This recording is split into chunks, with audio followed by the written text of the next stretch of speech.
She thought she found the man of her dreams. But 3 months later, she'd be penniless, broken, and living in the middle of the woods, under the control of a man who claimed to be the chosen one. This is not just a story about love gone wrong. It's about how a single DM turned into a waking nightmare. Tiana Monroe had always been careful with her heart. A 30-year-old schoolteacher from Houston, Texas, she was the kind of woman who triple-checked every date, background searched every potential suitor, and never ignored a red flag.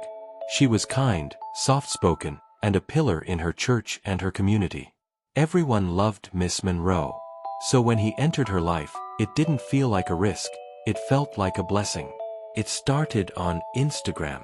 A new follower at True Brother Zion. His bio read, warrior, leader, God-fearing king. His first message? Peace, queen. Your light shines even through pixels. Tiana rolled her eyes at the line. Cheesy.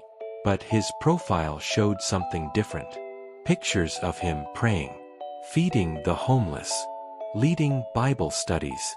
A ruggedly handsome face, mahogany skin, intense hazel eyes, well-groomed beard. His name? Elijah Kane. He messaged her for days before she replied. Then, she couldn't stop. Conversations about God, purpose, marriage, generational healing. He knew scripture better than most pastors. He asked about her dreams, her wounds, her childhood. I feel like I've known you forever, he said during their first phone call. I dreamed about you before I met you, he said on their third video call. 2 weeks in, she told her sister about him. 4 weeks in, she was flying out to meet him in Atlanta. 6 weeks in, she called him, my future husband. Elijah lived in a spacious home just outside the city, shared with 3 other men who followed his spiritual teachings. We're building something bigger than ourselves, he told her. A sanctuary for those who've been rejected by the world. Tiana found it noble, almost divine.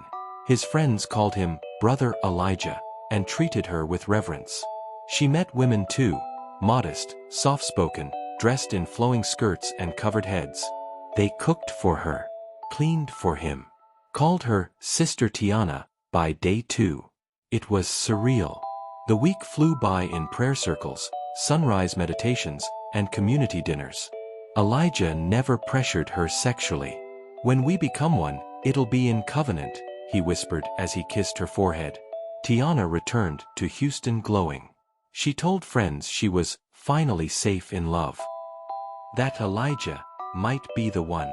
After a month of long distance, Elijah made a proposal, not a marriage one. Quit your job. Come live here. Fulfill your purpose. Teach the children in our community. We'll provide everything you need. She hesitated, but he was persuasive. Your gifts don't belong inside a public school system. You're meant to teach truth. She cashed out her savings, resigned from her job, and packed her bags. Her sister pleaded with her. Something about him feels off. You barely know him.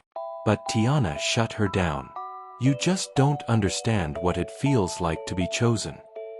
Tiana arrived with 2 suitcases and her grandmother's cross necklace.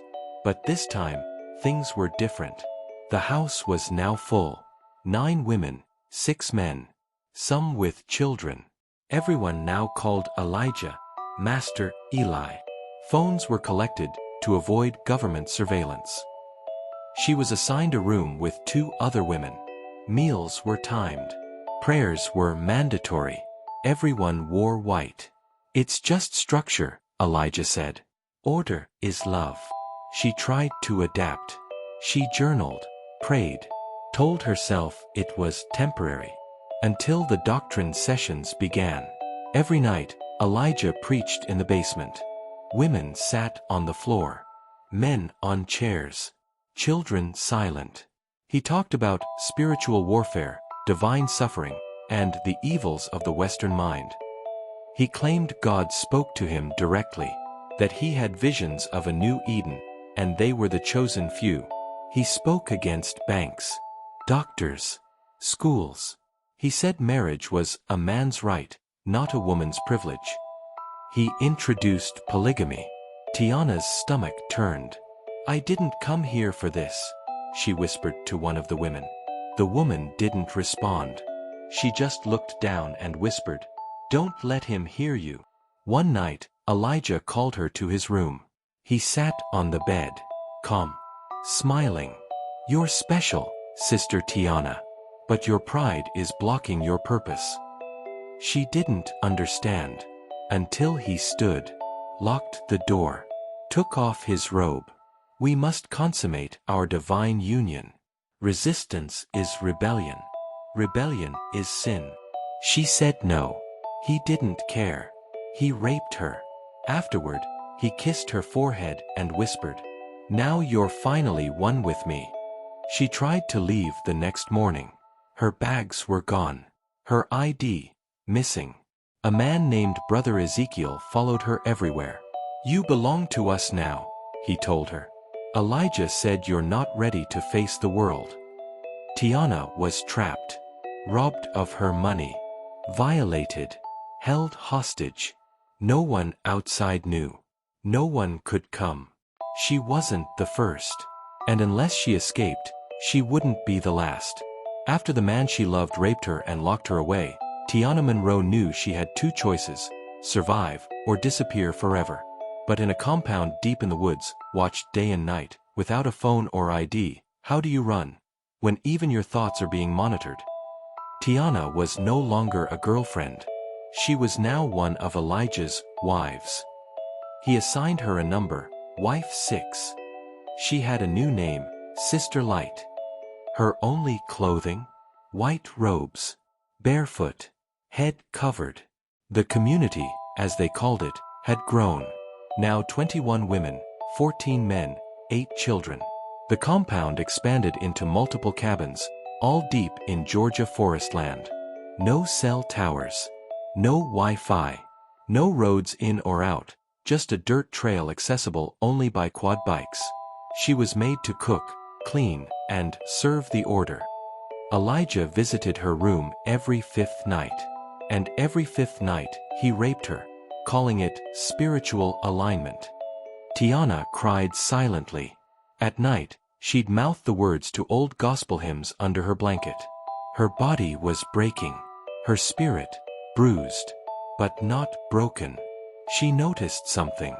A young girl, maybe 9 or 10, named Ayana. One night, Tiana saw Elijah walking the child out of his private quarters. The girl's eyes were empty. Her steps, slow. That was the moment. Tiana snapped. "I have to get out. And I have to take that child with me." She started paying attention. Who obeyed, who feared, who still had a flicker of resistance in their eyes.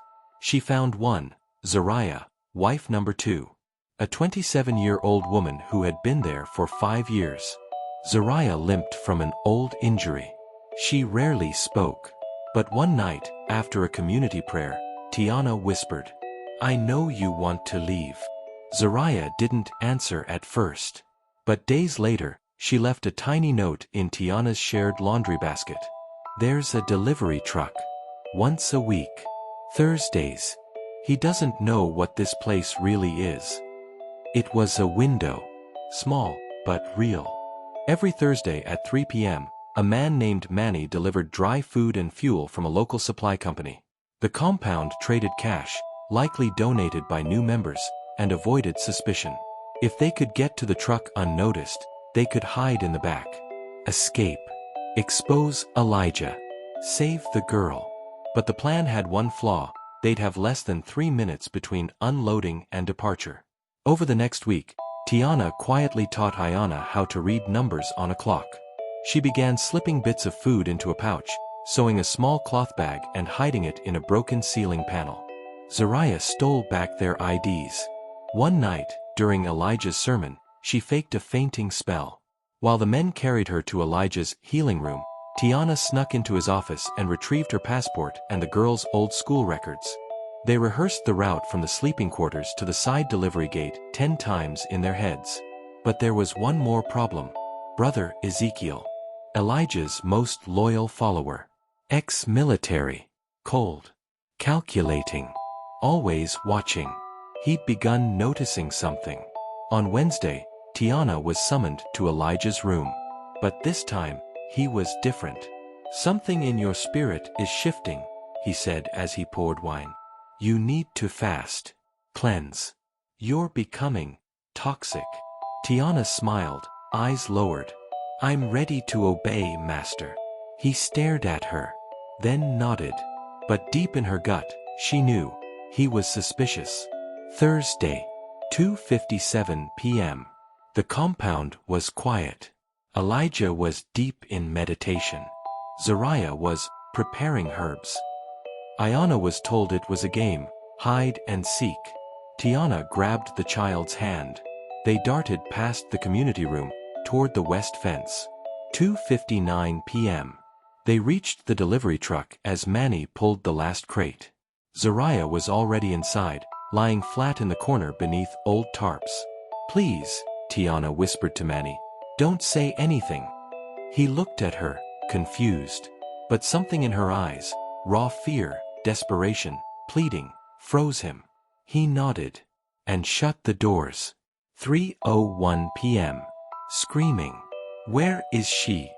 Brother Ezekiel's voice thundered through the trees. Someone had seen Ayana slip away.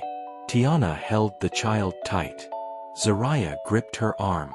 The truck started. They stayed frozen. Ezekiel's voice got closer. Too close. Then, silence. And then, the truck rolled forward. They rode for hours. Manny drove in silence. When he finally pulled over at a rural gas station, he turned and asked, "Are y'all safe now?" Tiana broke down. Zariah sobbed. Ayana clung to her like a shadow. They used a trucker's borrowed phone to call a shelter. But it wasn't over. When they reached the sheriff's department, they were met with skepticism. "A cult? Out in the woods? You're telling me multiple women were raped and held hostage and no one noticed? You followed him willingly. Doesn't sound like kidnapping." Zariah screamed. Tiana begged. A detective, Detective Karen Lopez, finally listened. She filed a report. Launched an investigation. But Elijah's people had already begun clearing the compound. Burning records. Moving deeper into the woods. They found the cabins, empty. They found the burned clothes, destroyed IDs. But not Elijah. Not the rest of the women. Not Ezekiel. Tiana Monroe escaped the cult, but the nightmare didn't end.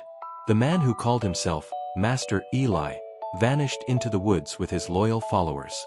But what they didn't know, he had left one final message. One that would turn Tiana from a survivor into a hunted woman. Tiana, Zariah, and little Ayana were relocated to a secure shelter just outside Birmingham, Alabama. It was guarded. Anonymous. Quiet. But safety. That was an illusion. Tiana woke from nightmares every night, Elijah's voice echoing in her mind. "You belong to me. There is no outside world. Only judgment." She and Zariah started working with local authorities. They shared names, maps, routines. Detective Lopez escalated the case to the FBI, labeling the group a domestic religious extremist cell. But there was a problem. None of the other women had come forward. No digital trail. No missing persons reports. And Elijah, completely off the grid.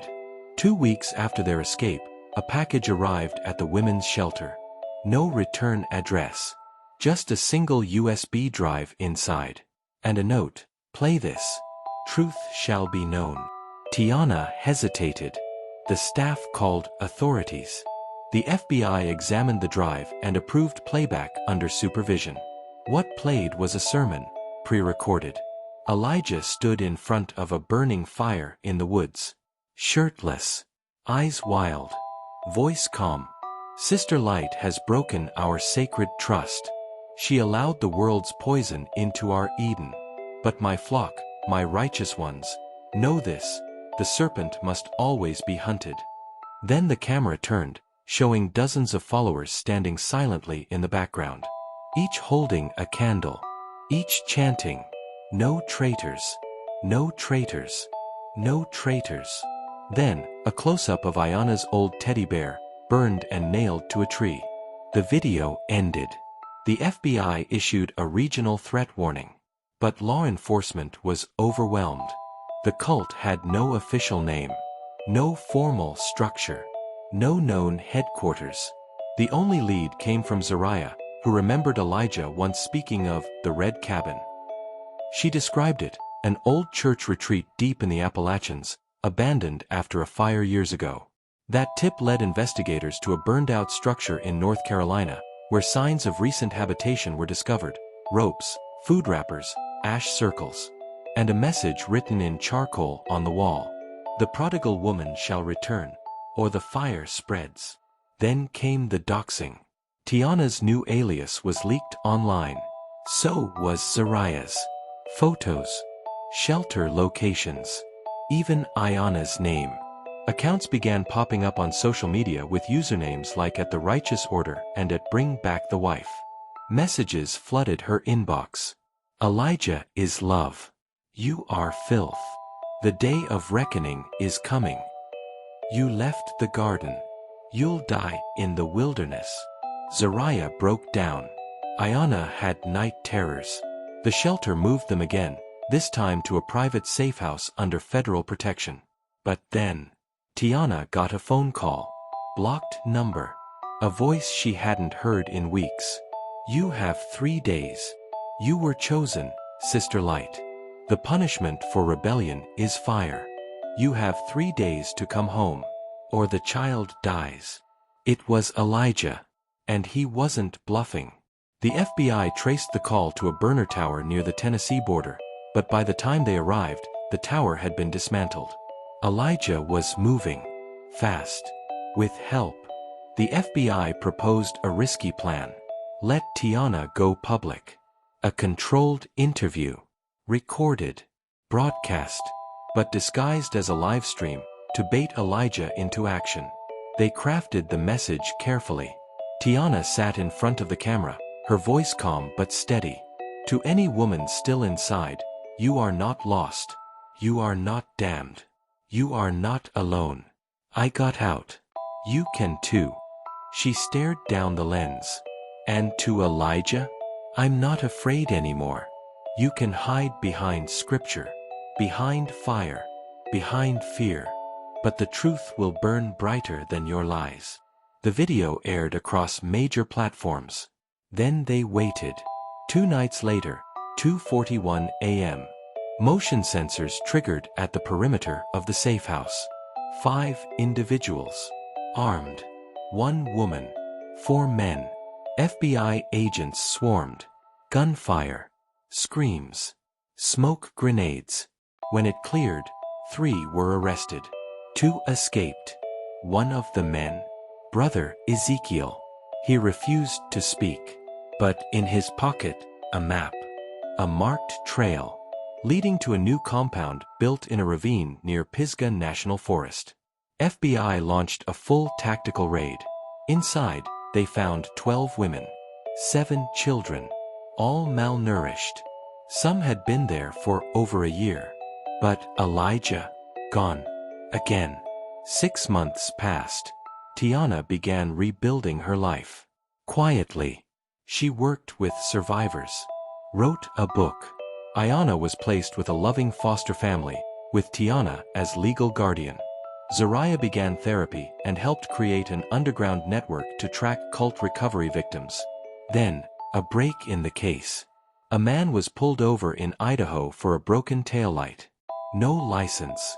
No plates. But in the back seat? Dozens of blank IDs, burner phones, and one disturbing thing. A journal. Handwritten.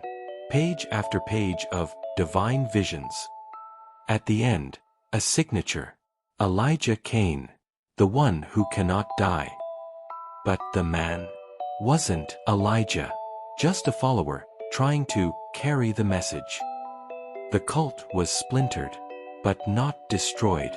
Some believe Elijah fled the country. Others say he's dead. Tiana knows one thing. If he's alive, he'll try again. And if he does, I'll be ready. Tiana Monroe now runs a national support network for survivors of religious abuse and cult trafficking. Zariah has become a consultant for law enforcement on extremist group behavior. Ayana, now 11, wants to be a lawyer when she grows up, to fight for girls like her. Elijah Kane remains on the FBI's most wanted list. His whereabouts are unknown.